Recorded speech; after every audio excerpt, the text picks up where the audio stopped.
Gil Martin here, and welcome everybody to today's episode of the Daily Packers Post, where we bring you in-depth coverage of your Green Bay Packers. We have new videos dropping every day, Monday through Friday, so hit the like button and subscribe so you never miss an episode. The Packers are 2-1-1 as we head into the bye week, and we're going to discuss today 5 things the Packers need to work on as they self-scout and really hopefully have a productive bye week in week 5. Number 5 is working on the play calling and the efficiency. We saw it in particular in the tie against Dallas.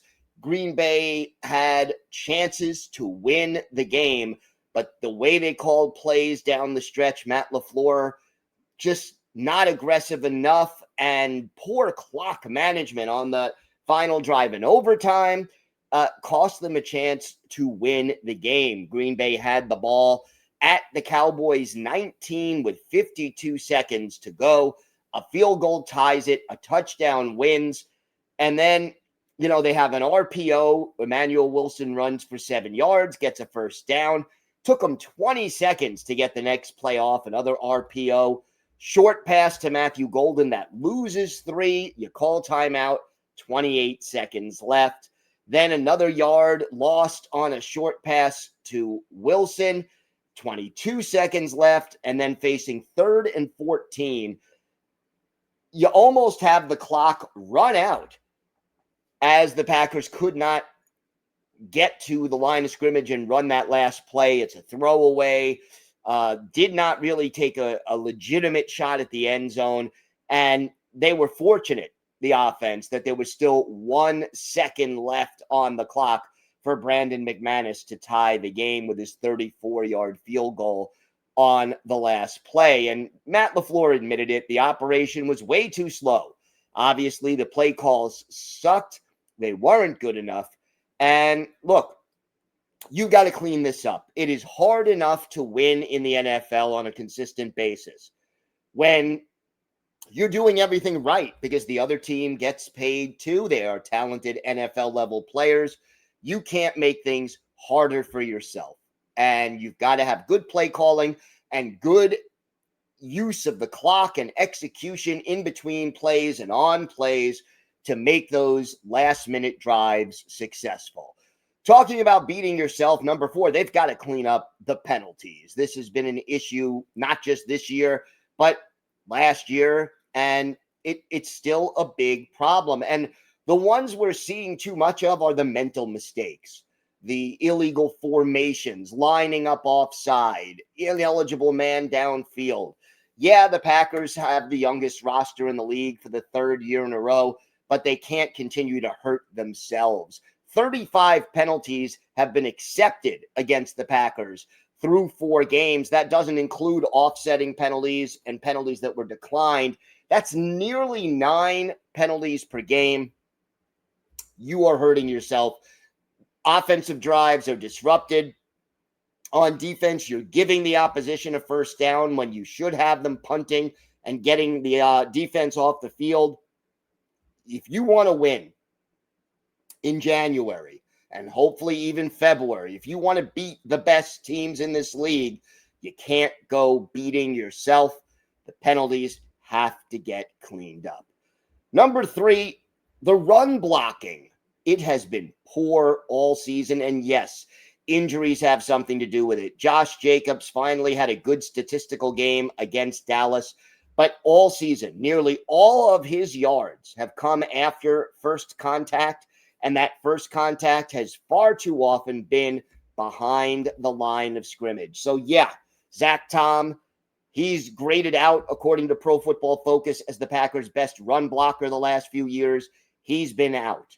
Aaron Banks was supposed to be that physical run blocker. He has been out with injuries as well.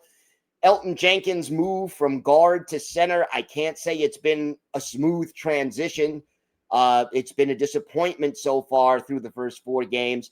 The run blocking just hasn't been good. And yeah, the injuries are part of it. And yet the Jordan Morgans of the world are among the players committing a lot of those penalties. So the Packers don't need to be a dominating running team, but they need to be productive on the ground, give Jacobs some holes to run through, and that opens up the offense because it sets up the play action passing game, and then you can throw more effectively downfield. Number two, let's fix the special teams. This is the fourth year that Rich Bisaccia has coached the Packers special teams. And, they've done everything he's asked practically. He's had input into draft picks, especially in day 3. They've signed guys like Zane Anderson, special teams specialists who they brought in to try, at the request of Rich Bisaccia, to try to improve special teams. And they even promoted Bisaccia to assistant head coach. But we haven't seen improvement on special teams. Yeah, we've got a good punter and finally a good kicker, and the long snappers signed long term, but the actual coverage units and return units, they continue to be problematic. And look, the Packers would have beaten, most likely, the Cowboys if not for the blocked extra point that was returned for 2 points for Dallas. The 3-point swing totally changed the momentum of the game. The Packers were up 13-0. If the extra point is good, it's 14-0. And that was early in the second quarter. By halftime, Green Bay is trailing 16-13. They gave up 16 unanswered points to Dallas after that blocked extra point. We've also seen poor decisions on punt and kick returns, too many penalties, and poor coverage. I mean, again, against Dallas, it went beyond just the blocked extra point. You have Green Bay up 34-30, less than 2 minutes left in the game. You score to go up. Dallas needs a touchdown.